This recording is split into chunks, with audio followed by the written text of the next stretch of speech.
واخيرا بقى عندنا المهاجم اللي بيقدر يسجل اهداف من انصاف الفرص، المهاجم اللي بيسهل المباراة عليك من بدايتها، المهاجم اللي الكرة لو عندته بيعافر وبيقدر يسندها برجله الشمال لقدام على رجله اليمين، وجسمه مش مظبوط بنسبة 100% بيقدر يوجهها في المرمى فبيسجل هدف.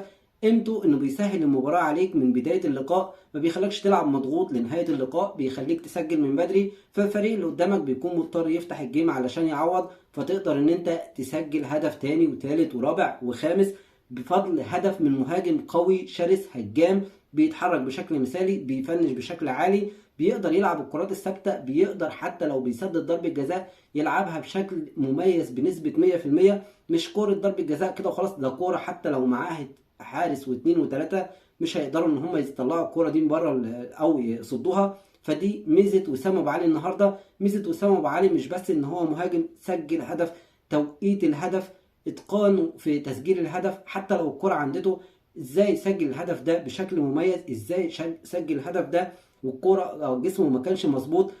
القيمة بتاعة الهدف ان انت سجلت هدف في بداية اللقاء، ودي حاجة لازم تاخد بالك منها، ان الاهلي في المباريات اللي كان بيعاني فيها ان الهدف بيتأخر لنهاية اللقاء، فالعامل البدني ما بيساعدش، مع ان الدكة مش زي الناس اللي بتبدأ اساسي، فبتلاقي الاهلي في نهاية اللقاء بيخسر نقطة واتنين في الدوري اللي خسره او الاتنين دوري، مع كمان الماتشات اللي كنا بنتعادل فيها. فميزه وسام ابو علي وتقييمي لوسام ابو علي بقى عندنا مهاجم قوي، مهاجم سوبر، مهاجم شرس في الضغط، مهاجم قوي في الضغط، مهاجم سريع في التحرك، مميز في التحرك خلف المدافعين، كمان مهاجم بيعمل الجامب بشكل عالي وبيسدد بشكل قوي.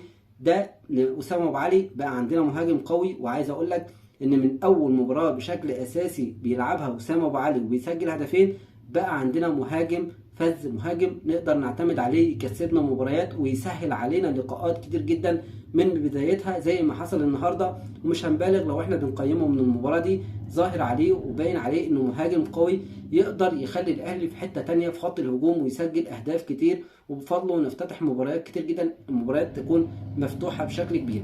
كمان الاهلي النهارده بعيد عن وسام ابو علي قدم جيم مثالي، جيم قوي جدا يبين لك قيمه الكواليتي اللي عند الاهلي او لاعبي الاهلي. والاهلي بقى عنده لاعيبه عاليه جدا بالكوره، عاليه جدا بالكوره، مش لعيبه بتعمل كعب بقى ومش عارف ايه والجمهور يصيح الله يا فلان الله يا علان انت زي الفل، لا، لعيبه عاليه بالكوره، عندها تحكم بالكوره بشكل مثالي، بتقدر تسحب الفريق مسافات، تقدر تسحب الفريق من الحاله الدفاعيه للحاله الهجوميه. كمان عنده او عندهم امكانيه ان هم يقدروا يتحركوا بالكوره معاهم مسافه كبيره، بيقدروا ان هم يحتفظوا بالكرة بشكل مثالي ويقدروا يفنشوا بشكل مثالي، يعملوا عرضية، يعملوا اسيست برجلهم الشمال من نص الملعب، يعملوا تحرك مثالي داخل الملعب.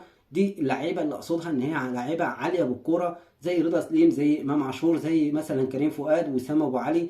لعيبه الاهلي بقى عندنا لعيبه ستايل، لعيبه كولر بيدور عليه، اللي هي تقدر تسحب الفريق، سواء عندك فريق بيدافع تقدر ان انت تعمل سبرنت وتخترق وتقدر تتحرك بشكل مثالي، كمان تقدر ان انت في الحاله الدفاعيه وانت بتدافع في المرتدات تقدر تعمل سبرنت بشكل مثالي وتحتفظ بالكره، او تقدر تعمل الطوليه. لو جيت تبص على اهداف الاهلي النهارده اللي سجلها، هتلاقي ان الهدف الاول اللي الاهلي سجله من كره طوليه من رامي ربيعه بفضل تحرك وسام ابو علي خلف المدافعين، قدرنا ان احنا نسجل الهدف الاول اللي فتح لنا الجيم بشكل كبير جدا. كمان الهدف الثالث اللي سجله رضا سليم، لو جيت تبص هتلاقي ان امام عاشور لعب الكوره برجله الشمال باسيست من قبل نص الملعب، كرة طولية بيقدر رضا سليم يفنش بشكل جيد جدا، وده يبين لك قوة الباص واتقانه وكمان قوة التحرك وميزة التحرك خلف المدافعين من رضا سليم اللي فنش بشكل جيد جدا.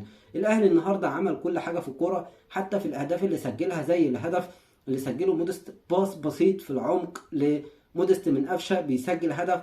الهدف اللي سجله كريم فؤاد باص او عرضيه بتروح على رضا سليم، وبعد كده رضا طوليه بتروح على رضا سليم، بيعمل عرضيه بتفوت من قفشه او قفشه بيلعبها مش بشكل كويس بتروح لكريم فؤاد بيسجل منها هدف. الاهلي النهارده مميز في كل حاجه، كواليتي لعيب الاهلي هيساعد كولر في حاجات كتير جدا. مميز جدا رضا سليم بالتحرك، مميز جدا امام عاشور بالكوره معاه والكوره بتخرج من رجله، مميز جدا. كمان مميز جدا وسام ابو علي بالتحرك، مميز جدا كريم فؤاد بالتحرك. كل كرة عباره عن تحركات داخل الملعب، ازاي تتحرك، وده التكتيك اللي لازم يعرفه الكابتن ايمن عبد العزيز. يعني ايه تكتيك في كرة القدم؟ يعني ازاي تتحرك والكرة معاك والكرة مش معاك، والكرة مع لاعب بعيد عنك او الكرة مع لاعب قريب منك، ازاي تتحرك في عمق الملعب وازاي تفتح الملعب لبره وتخلي الملعب كله مفتوح.